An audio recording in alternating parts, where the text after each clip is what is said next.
muito prazer.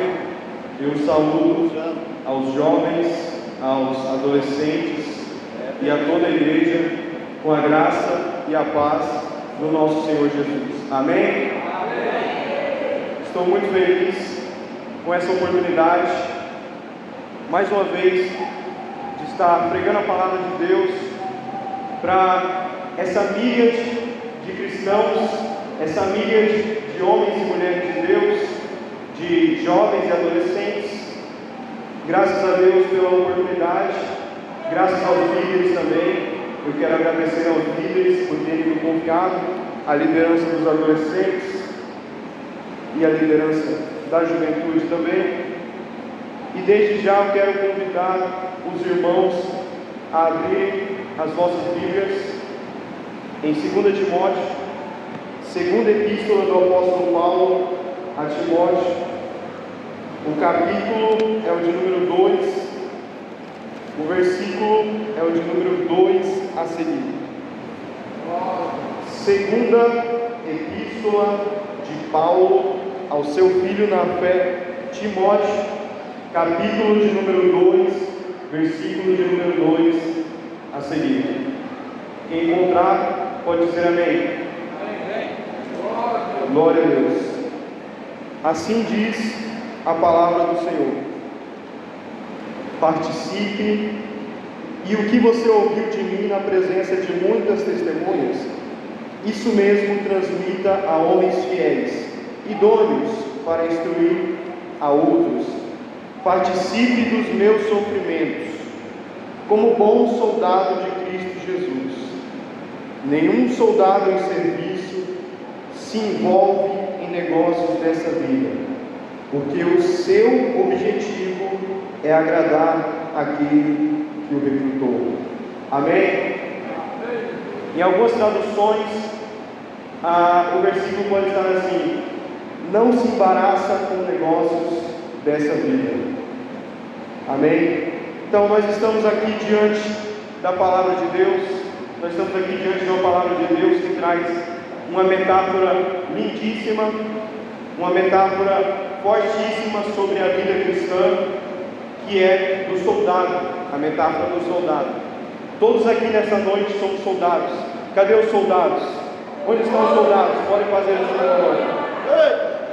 Quem aqui for um soldado, pode dar uma glória a Deus, pode adorar a Deus, porque nós adoramos o nosso general.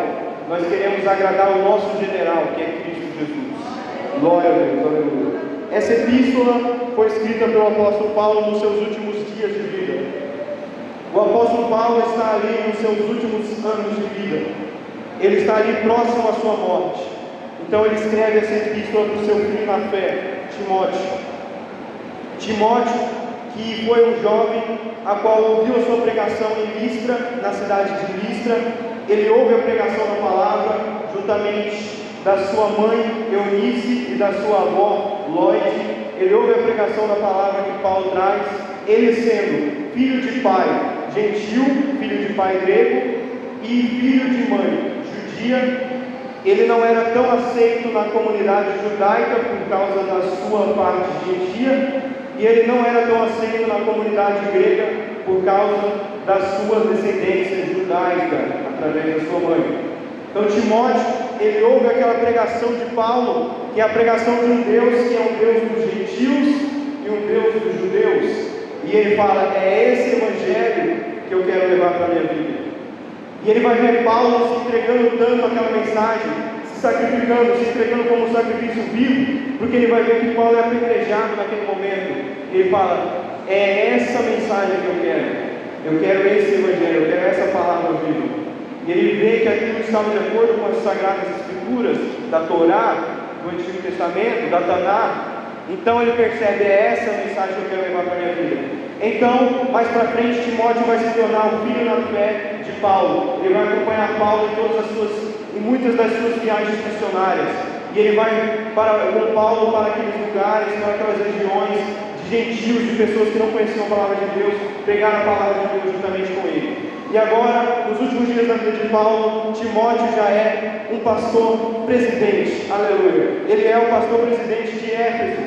Então eu imagino que essa seja a maior vontade dos líderes, adolescentes, essa seja a maior vontade dos líderes que estão liderando vocês, jovens, é de ver vocês crescidos, sendo pessoas engajadas no ministério, sendo pessoas que cresceram na fé. Esse é o maior sonho de todo líder, é ver o seu liderado crescendo no ministério. E Paulo vê ele agora sendo um pastor, presidente, um bispo, um episcopo, um supervisor da igreja de Éfeso.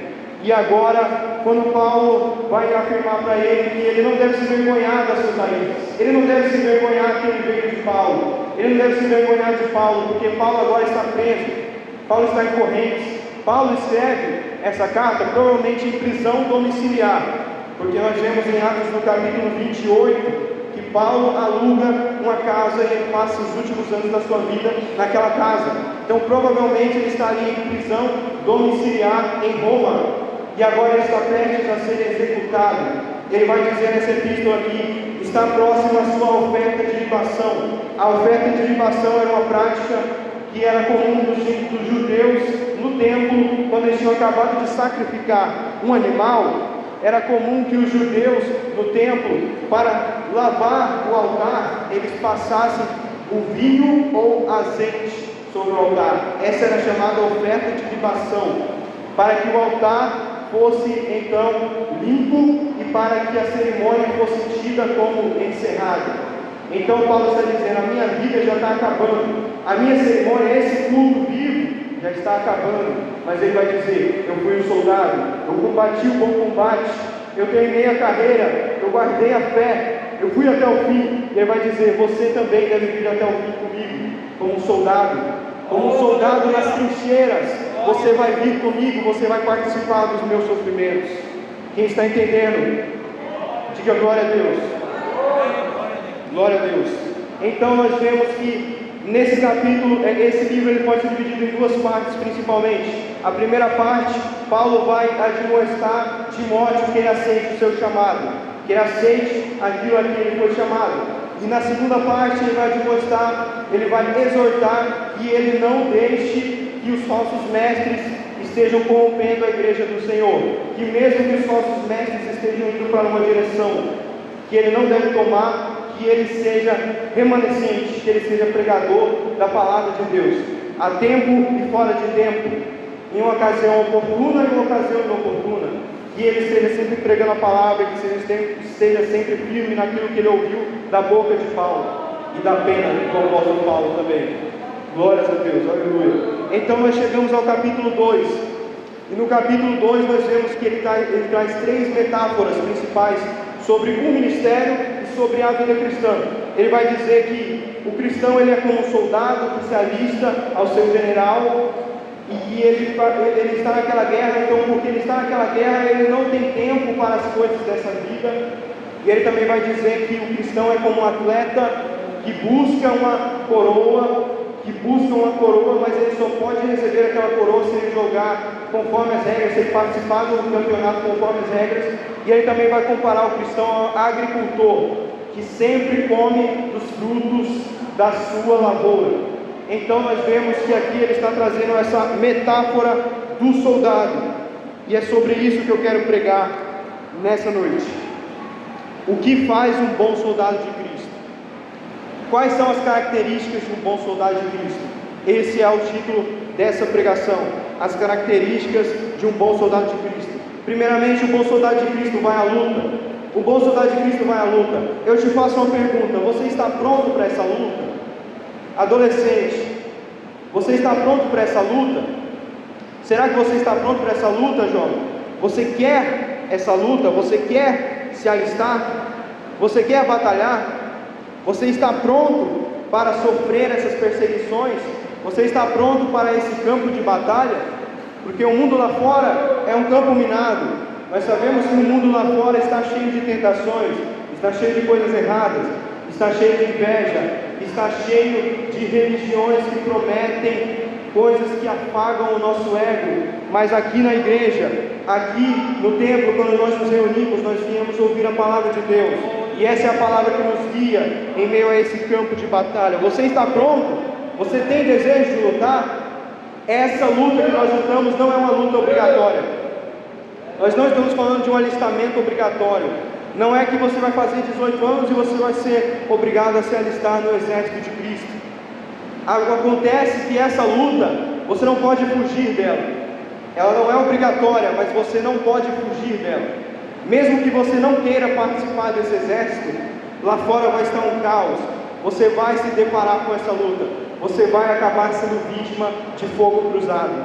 Aleluia, glória a Deus. Você quer participar dessa luta como um servo de Cristo, ou como alguém que foge, como um desertor, como aquele que deserta as trincheiras, como aquele que cai no fogo cruzado, como aquele que fica com o pé preso em um arame farpado? O que você quer ser? Você quer ser um soldado ou você quer ser um desertor? Aleluia, glória a Deus, aleluia. O nosso general é Cristo, e é Ele quem nos chama, e nós como bons soldados, nós estamos na luta por causa do nosso general. E aqui eu quero chegar ao meu segundo ponto. Glória a Deus. Quem pode dizer glória a Deus?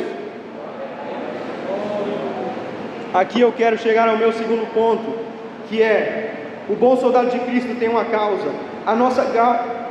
Aleluia. A nossa causa é agradar o nosso general.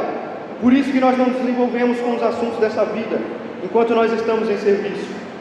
Presta atenção, um soldado, quando ele está na batalha, quando ele está na guerra, ele não tem tempo de pegar o celular, mandar um WhatsApp para a família, fazer uma chamada de vídeo. O soldado, quando ele está em guerra, ele não tem tempo para falar com a sua família. O soldado, quando está em guerra, ele não tem tempo de ficar de papinho com os outros soldados, porque no meio da guerra é fogo para todo lado, é bombardeio, é tiro, é perigo, é risco de vida, ali é vida ou morte. Mas nós que estamos numa batalha muito pior que a batalha espiritual, nos distraímos tão facilmente. Aleluia. Quem pode dizer glória a Deus a isso? Nós nos distraímos tão facilmente. Por que é tão fácil se distrair na batalha espiritual? Porque é uma guerra invisível, é uma guerra universal, é uma guerra que ninguém pode escapar, mas é uma guerra invisível, é uma guerra que nós não estamos vendo, é uma guerra que está além dos nossos olhos, além da nossa visão carnal. E essa guerra está acontecendo. Quando você sair dessa porta, essa guerra vai estar acontecendo. Ainda vão ter anjos e demônios batalhando pela sua alma, vão estar batalhando pela sua salvação. Aleluia. E o que você vai fazer diante disso? Glória a Deus. O guerreiro, o bom soldado de Cristo, ele tem uma causa para lutar. Isso não quer dizer que nós não podemos nos divertir, que nós não podemos viver, que nós não podemos ser adolescentes, ser jovens, aproveitar a vida.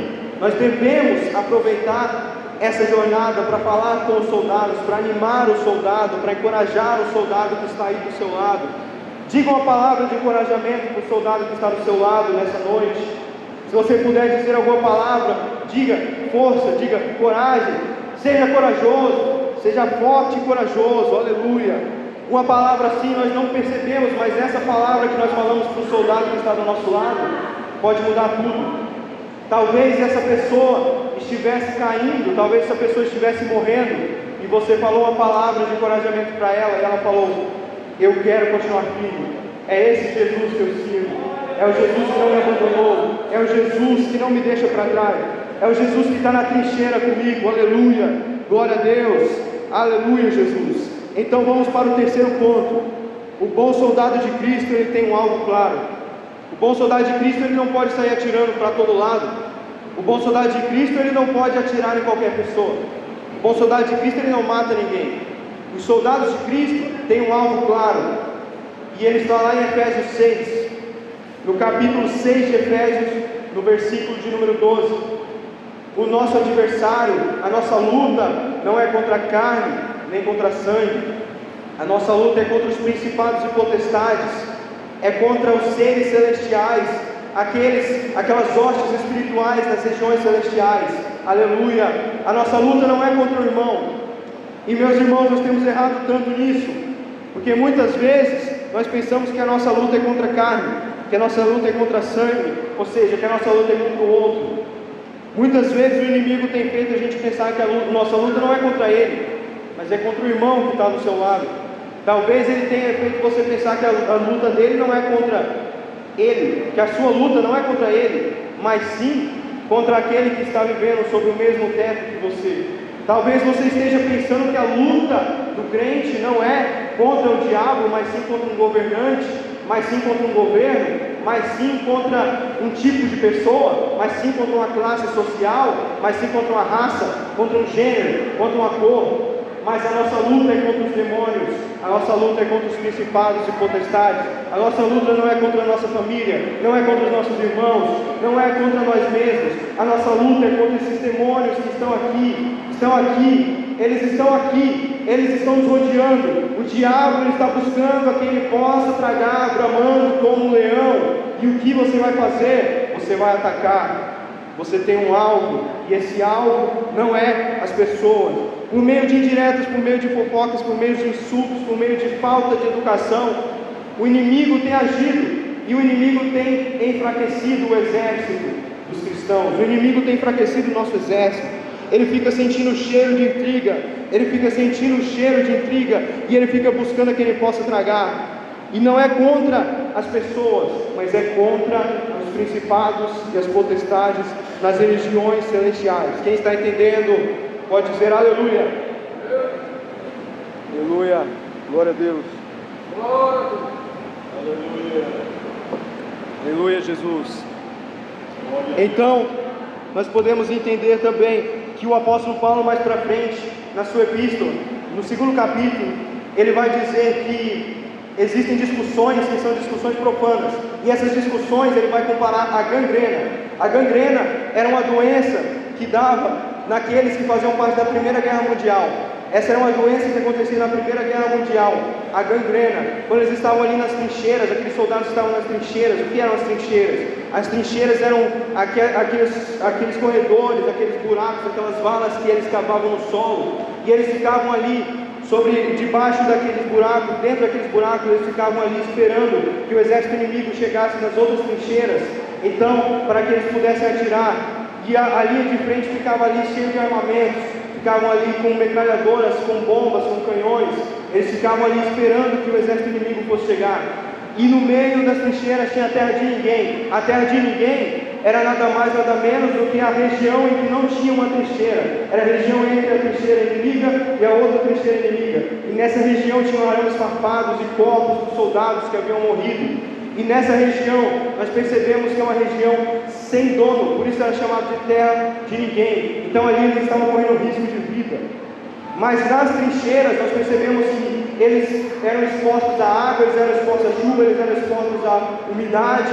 E quando eles passavam ali aqueles meses inteiros dentro daquelas trincheiras, então eles contraíam muitas doenças, eles contraíam essas infecções, eles contraíam também muitas vezes até mesmo torções que aconteciam nos pés deles, e aí dava a gangrena. E essa gangrena, ela se espalha na pele e vai comendo a pele, ela vai mortificando aquela pele.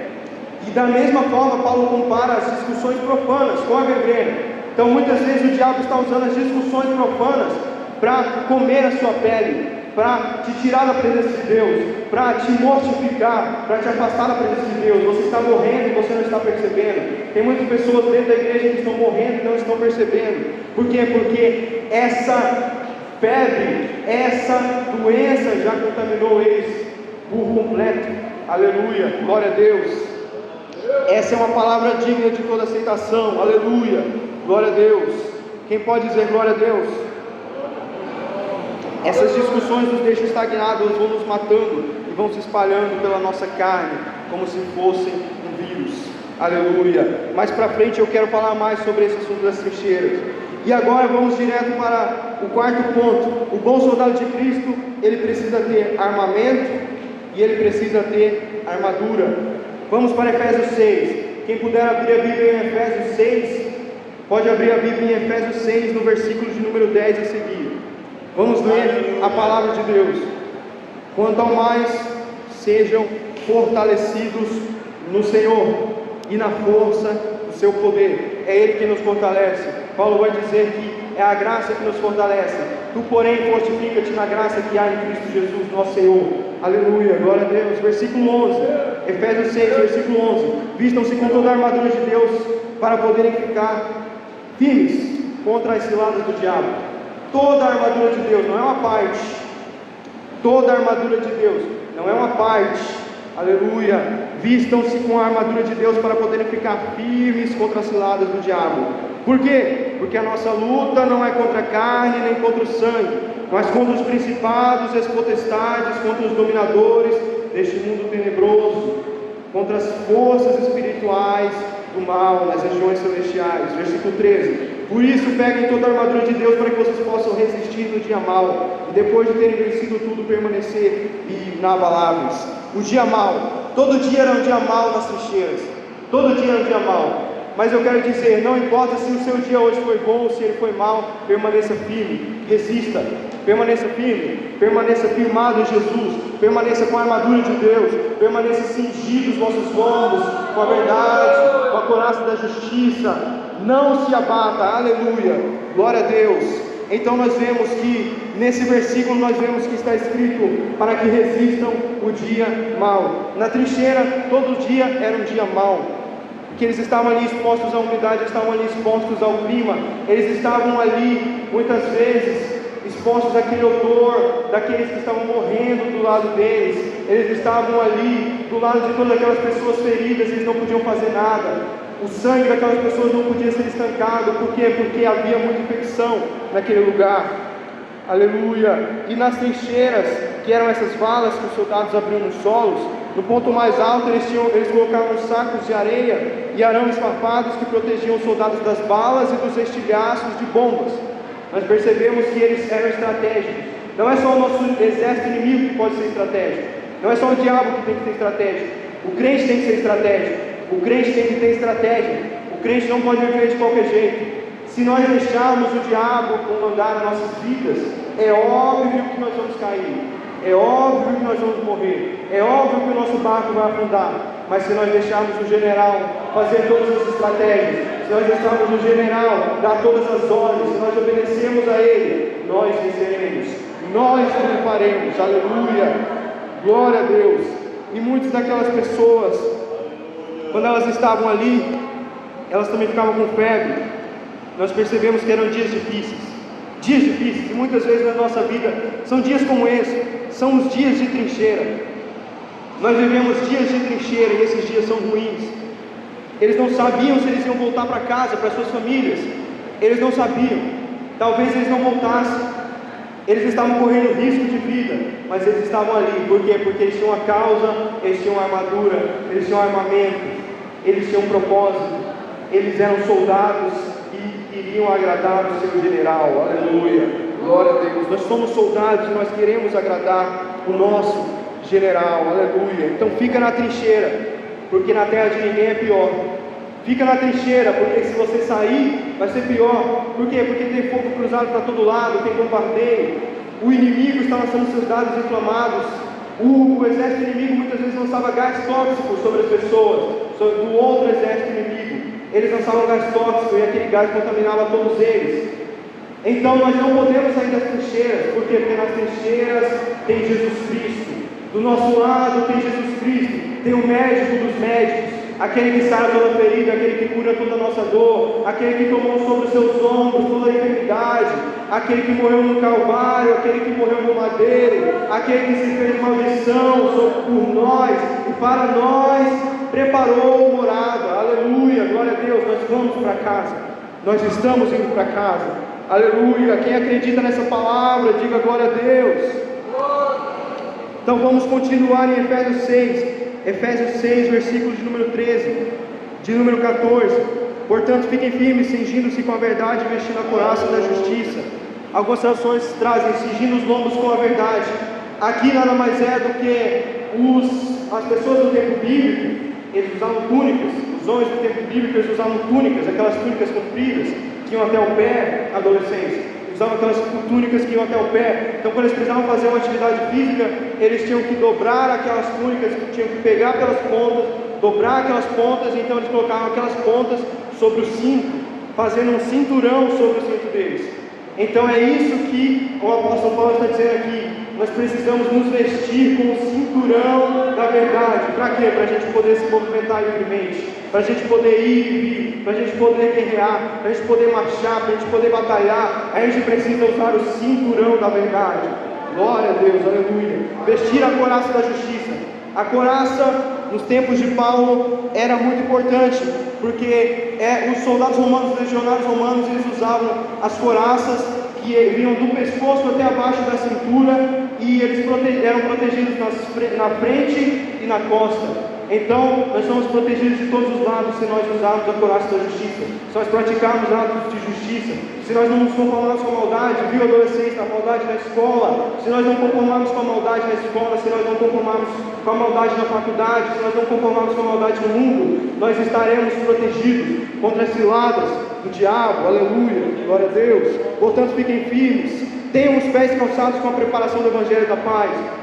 Ninguém vai pegar pé de trincheira se tiver os pés calçados com a preparação do Evangelho da paz, que é uma doença que eles contraíram naquela época. Nós não vamos pegar essa doença, nós não vamos ter que nos movimentar apenas de pouco a pouco, nós não vamos ter que ter cuidado dos nossos passos, nós vamos poder ir e vir, nós vamos poder ir para todo lugar que Deus mandar. Como? Se nós calçarmos os nossos pés na preparação do Evangelho da paz, aleluia, glória a Deus, segurando sempre o escudo da fé, com o qual poderão apagar todos os dados inflamados do maligno. O escudo é da fé. Nós precisamos ter fé em Jesus Cristo para que nós não sejamos atingidos nesse fogo cruzado, aleluia, glória a Deus. E a nossa espada é a espada do Espírito, que é a palavra de Deus, aleluia, glória a Deus. A palavra de Deus ainda é a nossa espada, a palavra de Deus ainda é o nosso ataque. Pode ter filosofia, pode ter coaching, pode ter até tudo aquilo que a gente inventar, todo aquele tipo de artifício que nós inventarmos, nós podemos usar isso até para a glória de Deus, mas a palavra de Deus ainda é a nossa espada. É só com a palavra de Deus que a gente vai vencer essa guerra espiritual, é só com a palavra de Deus, é só com a palavra, a espada do Espírito, a espada que está em chamas, essa espada que está pegando fogo, a espada que está incendiada pelo Espírito de Deus, é a espada do Espírito, a espada que é capaz de cortar a divisão da alma do Espírito, das juntas e das medulas, é capaz de discernir os pensamentos e as intenções do coração do homem, do coração de você, adolescente, do coração de você, jovem. Quando você estiver com dúvida, leia a palavra de Deus. Quando você estiver em ataque espiritual, leia a palavra de Deus. Você sentir que o diabo está colocando algo no seu coração, leia a palavra de Deus. A palavra é sua espada, use-a, aleluia, glória a Deus. Essa é a nossa arma, essa é a nossa arma. Orem em todo o tempo no Espírito, com todo tipo de oração e súplica, e para isto vigiem com toda perseverança e súplica para todos os santos, aleluia, glória a Deus. Nas guerras também tinha o que era chamado de, aleluia, glória a Deus, step fire, que era algo que eles usavam, era um esconderijo, era um andar de baixo das trincheiras, em que eles poderiam vigiar o inimigo, eles poderiam vigiar o exército inimigo. Nós precisamos estar vigiando, nós precisamos estar vendo onde que o diabo vai atacar a gente precisa estar um passo à frente. O diabo não pode estar um passo à frente da igreja, a igreja tem que estar um passo à frente do diabo. Quem pode dizer glória a Deus, aleluia? Já encerrando, agora eu quero ir para o quinto tópico, o nosso quinto tópico, que se trata que o bom soldado de Cristo, ele não pode recuar. O bom soldado de Cristo, ele não pode recuar. O bom soldado de Cristo, ele não pode ter medo. O bom soldado de Cristo, ele não pode voltar atrás. Ele não pode, por quê? Porque a palavra de Deus vai dizer que aquele que recuar, aquela alma que vacilar, aquela alma que recuar, nessa não tem o prazer, mas o meu justo viverá pela fé. Por esta fé, o meu justo viverá. Por qual fé nós viveremos? Pela fé em Cristo Jesus, o nosso Senhor. Então eu quero pincelar o sexto tópico bem rápido, já que o nosso tempo já se foi. Eu quero dizer que o sexto tópico é: o bom soldado de Cristo, ele não é só um atacante. O bom soldado de Cristo, ele não ataca. O bom soldado de Cristo, ele não é só aquele que ataca, ele não é só aquele que ataca, que se defende do inimigo. O bom soldado de Cristo, ele é um médico de combate. O bom soldado de Cristo, ele é aquele que socorre o seu companheiro, ele é aquele que socorre o outro soldado, aleluia. Muitos de nós temos esquecido disso. Nós vemos os outros soldados derrubados, corpos, cadáveres nas trincheiras dessa vida, mas nós não estamos querendo socorrer, não queremos estender a mão aos soldados feridos. Por quê? Porque muitos têm nojo e muitos têm medo. Muitos têm medo de serem atingidos enquanto estão socorrendo ao próximo. Muitos têm medo de acabar naquela mesma situação, mas nós temos que nos mover de íntima compaixão. Eu quero dizer que em Eclesiastes 3:3, o pregador, o Eclesiastes, ele vai dizer que há um tempo para todo propósito debaixo do céu, e ele vai dizer que há um tempo de matar e um tempo de curar. Esse versículo é muito pulado quando nós estamos lendo esse capítulo. Muitas vezes nós pulamos esse versículo, nós deixamos de lado porque é o tempo de matar, né? Por quê? Porque eu vou matar? Mas nós precisamos entender que o contexto é que naquela época havia muita guerra, e nós estamos em guerra espiritual, aleluia, glória a Deus.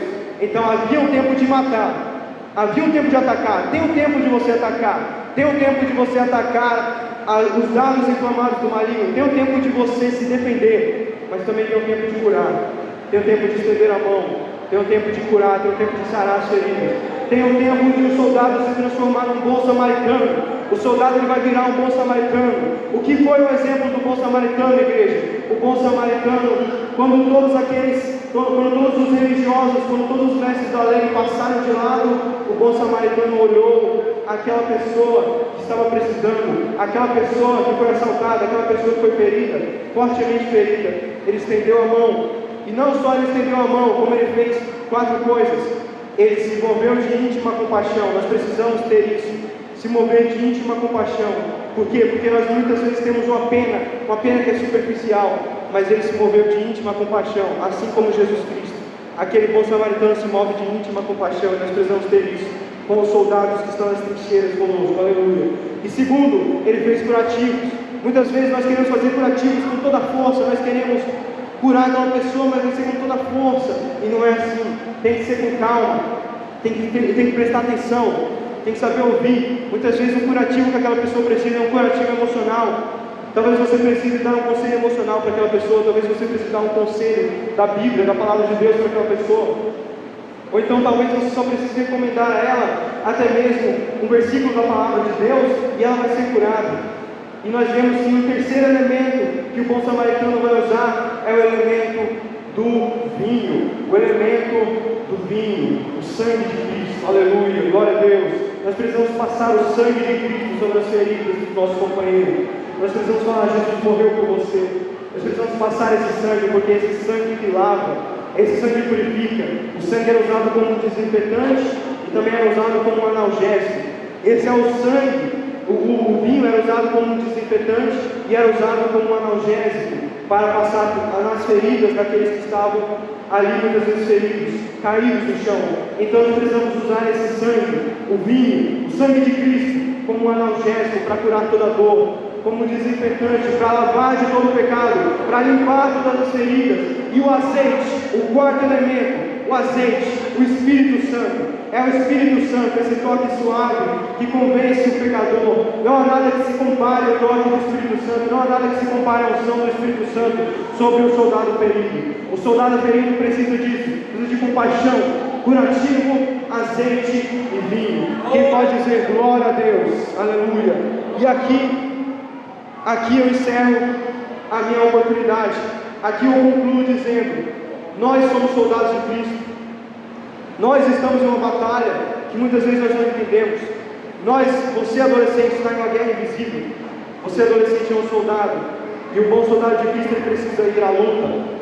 O bom soldado de Cristo ele precisa ter armadura, ele precisa ter armamento. O bom soldado de Cristo precisa ter uma causa. O bom soldado de Cristo precisa ter um alvo muito claro. O bom soldado de Cristo ele não pode recuar, e o bom soldado de Cristo precisa socorrer os outros soldados. Quem pode dizer glória a Deus? Aleluia. Cadê os soldados de Cristo para dizer glória a Deus? Aleluia. O nosso general é Cristo, e Ele está chamando. Aleluia. Glória a Deus. E eu agradeço a minha oportunidade no nome de Jesus. Amém. Aleluia. Glória a Deus.